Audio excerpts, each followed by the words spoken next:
Abu Bakr உடுத்தாரு. அன்பார்ந்த இஸ்லாமிய சோழே, Abu Bakr ரலியல்லாஹு அன்ஹு லேசான நபித்தோழர் அல்ல, லேசான நபித்தோழர் அல்ல. நபிகளார் ஸல்லல்லாஹு அலைஹி வஸல்லம் அவர்கள் உமர் ரலியல்லாஹு அவர்களுக்கும் அபூபக்கர் ரலியல்லாஹு அவர்களுக்கும் இடையிலே ஒரு பிரச்சனை வந்து விட்டது. அபூபக்கர் ரலியல்லாஹு காரசானமான வார்த்தைகளை பாவித்து பேசினார்கள். அந்த கட்டத்தில் அபூபக்கர் ரலியல்லாஹு மன்னிப்பு கேட்கிறார்கள். உமர் ரலியல்லாஹு மன்னிப்பு கொடுக்க மறந்து விட்டார்கள்.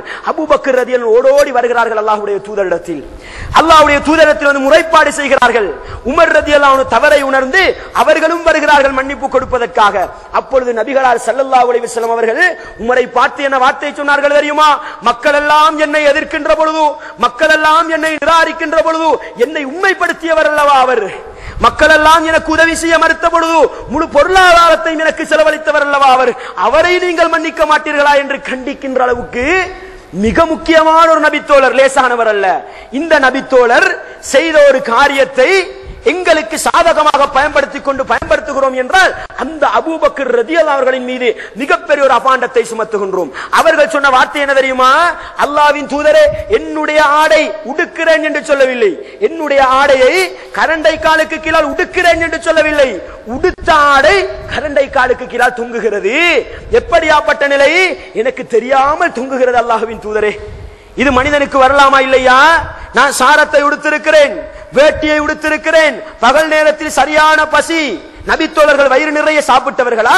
எப்பொழுது பார்த்தாலும் பசியோடு இருந்தவர்கள், மெலிந்து போயிருந்தவர்கள்.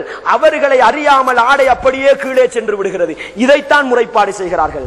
நாங்கள் ட்ரௌசர் அடித்து போகிறோம், கரண்டை காலுக்கு மேலால் தான் உடுத்தோம், பெல்ட் லூஸ் ஆகிவிட்டது, ஆடை பணிந்திருக்கிறது, எங்களுக்கு தெரியாது. இதுதான் பெருமை இல்லாமல் உடுப்பது. நாங்கள் என்ன செய்கிறோம் தெரியுமா? இந்த நிலைத்தான் அபூபக்கர் ரலியல்லாஹு நிலை. நாங்கள் என்ன செய்கிறோம் தெரியுமா? தேய்க்க கொடுக்கும் பொழுதே ஒரு அடி நீட்டம். அன்பார்ந்த இஸ்லாமிய சோழே, தேய்க்க கொடுக்கின்ற பொழுதே ஒரு அடி நீட்டம், உடுக்கின்ற பொழுது நல்லா விளங்குகிறது, கரண்டை காலுக்கு கீழால் அதிகமாக இருக்கிறது, செருப்புள்ளுக்கு வேற போயிருக்கிறது, நன்றாக விளங்குகிறது. இந்த நிலையை கொண்டு போய் அபூபக்கர் ரலியல்லாஹு ஒப்பிடுகிறோம். அன்பார்ந்த இஸ்லாமிய சோழே, கொஞ்சம் சிந்திக்க கூடாதா? எங்களை போன்று பாவம் செய்கின்ற நோக்கத்தில் உடுத்தார்களா? எங்களை போன்று மோசமான எண்ணத்தில் உடுத்தார்களா? இல்லை, கரண்டை காலுக்கு மேலால் தான் உடுத்தார்கள். அவர்களை அறியாமல் கீழே போய் விடுகிறது. இந்த கட்டத்துக்கு வந்த ஹதீஸை வைத்துக் கொண்டு வேண்டுமென்று தைத்து வேண்டுமென்று வாங்கி உடுத்து விட்டு அதற்கு நாங்கள் கியாஸ் பிடிக்கிறோம். அல்லாஹ்வை பயந்து கொள்ள வேண்டும், அல்லாஹ்வை பயந்து கொள்ள வேண்டும். ஹதீஸுகளை ஹதீஸுகளாக விளங்க வேண்டும். எங்களுக்கு சார்பாக பயன்படுத்தி விளங்குவது மறுமையிலே நஷ்டவாதிகள் கூட்டத்தில் கொண்டு போய் சேர்த்துவிடும். எனவே அன்பார்ந்த இஸ்லாமிய சகோதரர்களே, இன்றைக்கும் அந்த ஹதீஸை அமுல்படுத்தலாம். அது அபூபக்கர் ரலியல்லாஹு மட்டும் சொந்தமானதல்ல, இன்றைக்கும் அதை அமுல்படுத்தலாம். நான் ஆடை உடுத்து வருகிறேன், கரண்டை காலுக்கு மேலால், என்னை அறியாமல் ஆடை கீழே போய்விட்டது, எனக்கு தெரியாது. ஒருவர் வந்து சொல்கிறார், உங்களுடைய ஆடை கீழே போயிருக்கிறது. இந்த நிலைமையில் உடுத்தால் நாங்களும் பெருமைக்காக உடுக்கவில்லை, தெரிந்து கொண்டே உடுக்கிறோம். அதற்குரிய ஹதீஸை நான் பின்னால் சொல்லுகின்றேன் சகோதரர்களே. நபிகளார் ஸல்லல்லாஹு அலைஹி வஸல்லம் அவர்கள் ஒரு நாள் பாதையிலே நடந்து வந்து கொண்டிருக்கிறார்கள். தெளிவாக இந்த ஹதீஸுகளை பதிவு செய்து கொள்ளுங்கள். ஒரு நாள் நபிகளார் ஸல்லல்லாஹு அலைஹி வஸல்லம் அவர்கள் பாதையிலே நடந்து வந்து கொண்டிருக்கிறார்கள். ஒரு தோழர் முன்னால் போய் கொண்டிருக்கிறார், ஒரு தோழர் முன்னால் போய் கொண்டிருக்கிறார். அவருடைய ஆடை கரண்டை காலுக்கு கீழால் தொங்கிக் கொண்டிருக்கிறது. அந்த தோழரை அழைத்த நபிகளார் ஸல்லல்லாஹு அலைஹி வஸல்லம் அவர்கள் என்ன சொன்னார்கள் தெரியுமா? அவரை பார்த்து நீ பெருமைக்காக உடுக்கிறாயா சும்மா உடுக்கிறாயா என்று விளக்கம் கேட்கவில்லை. நபிகளார் ஸல்லல்லாஹு அலைஹி வஸல்லம் அவர்கள் அந்த தோழரை அழைத்து நீ பெருமைக்காக உடுக்கிறாயா சும்மா உடுக்கிறாயா என்று விளக்கம் கேட்கவில்லை. அந்த தோழரை அழைத்த நபிகளார் இர்ஃபா இஸாரக், இர்ஃபா இஸாரக், உன்னுடைய வேட்டியை நீ உயர்த்திக்கொள். எதுவரைக்கும் உயர்த்த வேண்டும் அல்லாஹ்வின் தூதரே? முன்னங்காலின் நடுவரைக்கும் உயர்த்த வேண்டும். உன்னால் அது முடியாதா?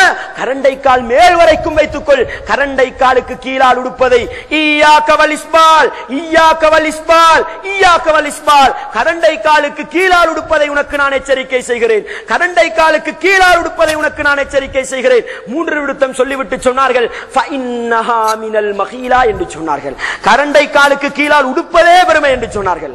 கரண்டை காலுக்கு கீழால் உடுப்பதற்கு பெருமை என்ற சிந்தனை வித்தியாசமாக வர தேவையில்லை.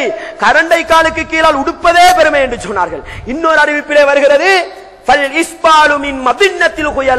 இஸ்பால் என்பது பெருமையுடைய உள்ளடக்கங்களில் உள்ளது, பெருமையை உண்டு பண்ணுகின்ற காரியங்களில் உள்ளது என்று சொன்னார்கள். அன்பார்ந்த இஸ்லாமிய சோழே, தெளிவாக பதிவு செய்து கொள்ள வேண்டும். இன்றைக்கு நாங்கள் ஒரு உதாரணத்தை விளங்கிக் கொள்ள வேண்டும். நபிகளார் ஸல்லல்லாஹு அலைஹி வஸல்லம் அவர்கள் விளக்கம் கேட்காமல் பொதுவாக ஒன்றை தடுத்தால் அது பொது, விளக்கம் கேட்டு தடுத்தால் அந்த விளக்கம் நிபந்தனை. உதாரணத்துக்கு சொல்கிறேன் பாருங்கள் சோழே, இன்றைக்கு நாங்கள் தாயத்து கூடாது என்று சொல்வோம்.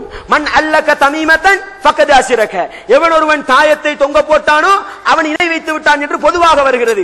மன் மன் மன் தஅல்லக ஷைஅன் புகில இலைஹி, எவன் ஒருவன் ஒரு பொருளை தொங்க விடுகிறானோ அது அவன் மீதே சாட்டப்படும் என்று சொன்னார்கள். இது பொதுவாக வந்தது. இன்றைக்கு என்ன சொல்கிறார்கள் தெரியுமா?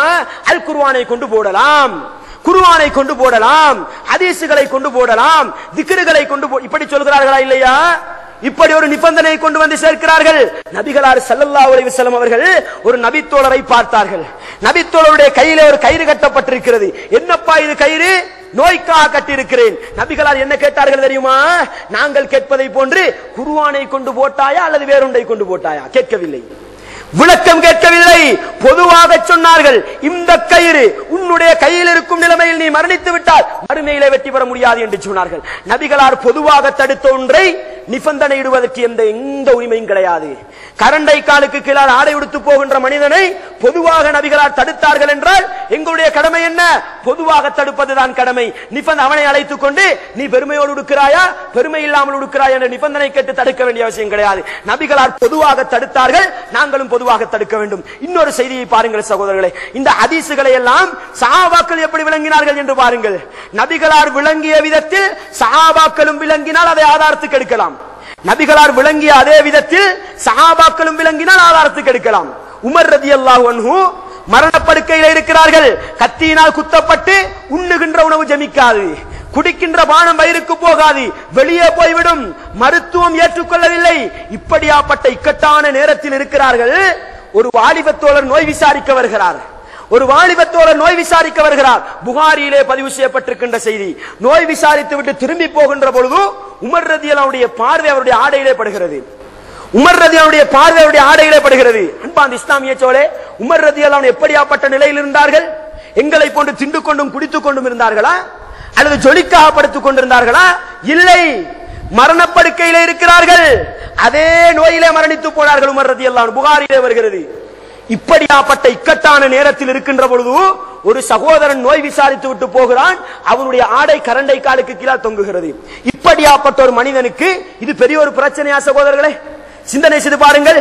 இப்படியாப்பட்ட ஒரு படுபயங்கரமான நோயில் இருக்கின்ற ஒரு மனிதனுக்கு கரண்டை காலுக்கு கீழே உடுப்பது பெருமையா?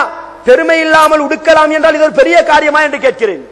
உமர் ரலியல்லாஹு அவர்கள் அந்த தோழரை அழைத்தார்கள். அந்த தோழரை அழைத்தார்கள். அழைத்து சொன்னார்கள், வாலிபரே, உன்னுடைய ஆடை உயர்த்திக்கொள், உன்னுடைய ஆடை உயர்த்திக்கொள், அதுதான் உன்னுடைய ஆடைக்கும் தூய்மையானது, உள்ளத்துக்கும் தூய்மையானது என்று சொன்னார்கள். உள்ளத்துக்கு தூய்மை என்றால் என்ன சகோதரர்களே? பெருமை இல்லை என்பதற்கு அடையாளம் என்று சொல்ல வந்தார்கள். அன்பார்ந்த இஸ்லாமிய சோழே, நபிகளார் ஸல்லல்லாஹு அலைஹி வஸல்லம் அவர்கள் கரண்டை காலுக்கு கீழால் உடுத்தவனை எப்படி பொதுவாக தடுத்தார்களோ அதே போன்று உமர் ரலியல்லாஹு தடுத்தார்கள். பாருங்கள் என்ன காரணம் சகோதரர்களே. நான் நோய்வாய்ப்பட்டிருந்தாலும் சரி, நான் மரணப்படுக்கையில் இருந்தாலும் சரி, என்னுடைய கண்ணுக்கு முன்னால் ஒரு இஸ்லாமிய சகோதரன் நரகத்துக்குரிய காரியத்தை செய்யக்கூடாது என்ற அந்த எச்சரிக்கை நினைவல்லவா அந்த தோழரை திருத்த முனைந்தது. சிந்தனை செய்து பாருங்கள். எனவே அன்பார்ந்த இஸ்லாமிய சோழே, ஆடை என்பது ஒரு இஸ்லாமிய சகோதரனின் ஆடை, ஒரு முஸ்லிம் ஆணுடைய ஆடை கரண்டை காலுக்கு மேலால் இருக்க வேண்டும்.